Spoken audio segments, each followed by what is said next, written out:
السلام علیکم ورحمۃ اللہ وبرکاتہ۔ ناظرین و سامعین عزیز محتشم، آپ دیکھ رہے ہیں غوثیہ رضویہ یوٹیوب چینل۔ ناظرین محترم، آج ہم آپ لوگوں کو بتائیں گے کہ جادو کی تعریف کیا ہے۔ ناظرین و سامعین عزیز محتشم، جادو کو عربی میں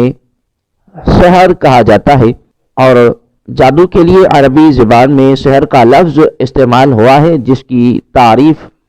علماء نے یوں کی ہے کہ سحر وہ عمل ہے جس میں پہلے شیطان کا قرب حاصل کیا جاتا ہے اور پھر اس سے مدد لی جاتی ہے۔ ازہری کہتے ہیں کہ سحر دراصل کسی چیز کو اس کی حقیقت سے پھیر دینے کا نام ہے، اور ابن منظور اس کی توجیہ بیان کرتے ہوئے لکھتے ہیں کہ ساحر یعنی جادوگر جب باطل کو حق بنا کر پیش کرتا ہے اور کسی چیز کو اس کی حقیقت سے ہٹ کر سامنے لاتا ہے تو گویا وہ اسے دینی حقیقت سے پھیر دیتا ہے۔ بحوالہ لسان العرب، ابن عائشہ سے مروی ہے کہ عربوں نے جادو کا نام سحر اس لیے رکھا ہے کہ یہ تندرستی کو بیماری میں بدل دیتا ہے۔ ابن فارس سحر کے متعلق کہتے ہیں کہ ایک قوم کا خیال ہے کہ سحر باطل کو حق کی شکل میں پیش کرتا ہے۔ المعجم الوسیط میں سحر کی تعریف یوں ہے کہ سحر وہ ہوتا ہے جس کی بنیاد لطیف اور انتہائی باریک ہو۔ صاحب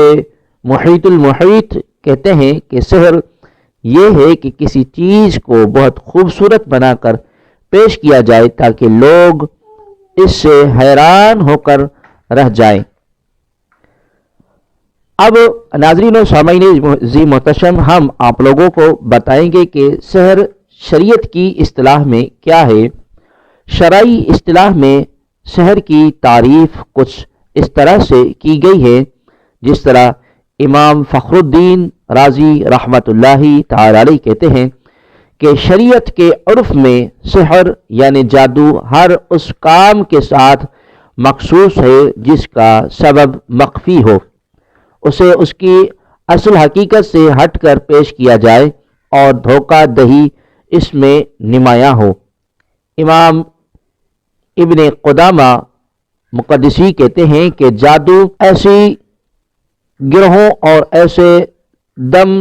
اور الفاظ کا نام ہے جنہیں بولا یا لکھا جائے، یا یہ کہ جادوگر ایسا عمل کرے جس سے اس شخص کا بدن یا دل یا عقل متاثر ہو جائے جس پر جادو کرنا مقصود ہو، اور جادو واقعتاً اثر رکھتا ہے۔ چنانچہ جادو سے کوئی شخص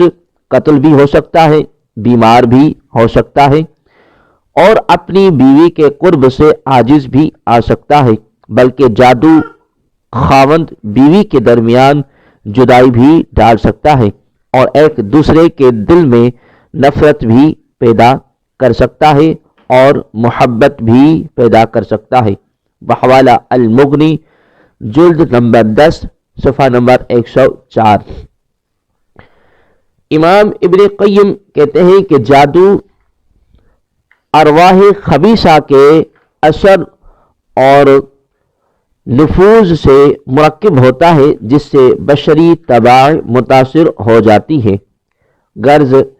سحر جادوگر اور شیطان کے درمیان ہونے والے ایک معاہدے کا نام ہے جس کی بنا پر جادوگر کچھ حرام اور شرکیہ امور کا ارتکاب کرتا ہے اور شیطان اس کے بدلے میں جادوگر کی مدد کرتا ہے اور اس کے مطالبات کو پورا کرتا ہے۔ ناظرین و سامعین عزیز محتشم، انشاءاللہ تبارک و تعالی ہم وقتاً فوقتاً آپ لوگوں کو جادو کے متعلق ہم آپ لوگوں کو بتائیں گے، اور انشاءاللہ تبارک و تعالی اس کا جو علاج ہے ہم آپ لوگوں کو بتائیں گے۔ اگر آپ کو ہماری یہ ویڈیو اچھی لگی تو ہمارے چینل غوثیہ رضویہ کو سبسکرائب کریں، ساتھ میں بیل والی آئیکن پہ بھی کلک کر لیجئے تاکہ سب سے پہلے نیو ویڈیوز آپ لوگوں تک پہنچتی رہیں، کیونکہ اسی چینل میں ہم اہل سنت کے عقائد کے متعلق ڈیلی کی بنیاد پر ویڈیوز اپلوڈ کرتے رہتے ہیں، اور انشاءاللہ تبارک و تعالی آج سے ہم نے یہ پروگرام بھی شروع کیا ہے کہ ہم آپ لوگوں کو جادو اور روحانی عملیات کے متعلق ہم آپ لوگوں سے ڈسکس کرتے رہیں۔ اللہ تبارک و تعالی آپ کا اور ہمارا حامی اور ناصر ہو۔ وما علینا الا البلاغ المبین۔